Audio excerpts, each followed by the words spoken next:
কেমন আছো তোমরা বন্ধুরা? আশা করি সবাই খুব ভালো আছো, আর আমিও খুব ভালো আছি। আজকে তড়কা বানিয়ে দেখাবো।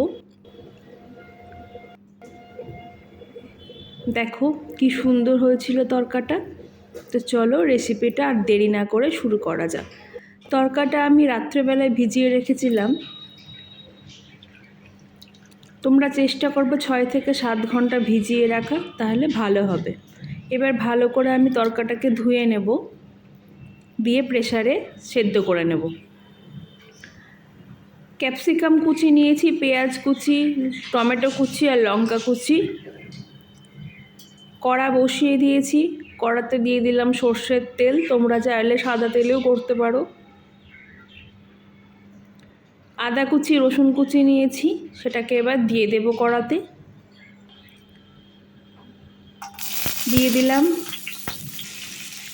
তারপরে সবজিগুলো যেগুলো কেটেছিলাম, পেঁয়াজ, ক্যাপসিকাম, লঙ্কা, টমেটো, সেটা দিয়ে দিলাম। এবার ভালো করে ভেজে নেব।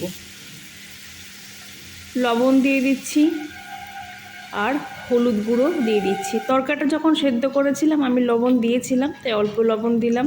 একটা ডিম ভেঙে আমি তারপরে যখন সবজি ভাজা হয়েছে দিয়ে দিয়েছি। আমি এইভাবেই ডিমটা দিয়ে থাকি, তোমরা চাইলে আলাদা অমলেট করেও দিতে পারো।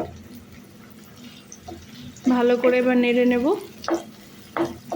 তরকাটা সেদ্ধ করার সময় আমি 4 থেকে 5টা সিটি দিয়েছিলাম, তোমরা দেখে নেবে একবার। এবার তরকা সেদ্ধটা আমি দিয়ে দিচ্ছি, ভালো করে নাড়িয়ে দেব।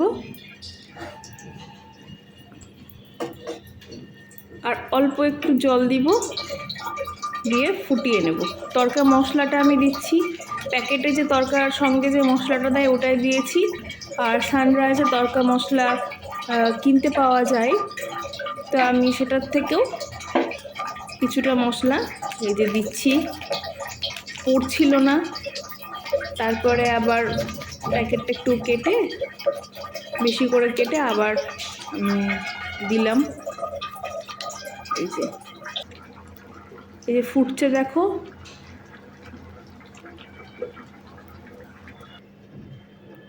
নামিয়ে নিয়েছি। রুটির সঙ্গে তো খুব সুন্দর লাগে রুটি তরকা, তো নামেই আছে।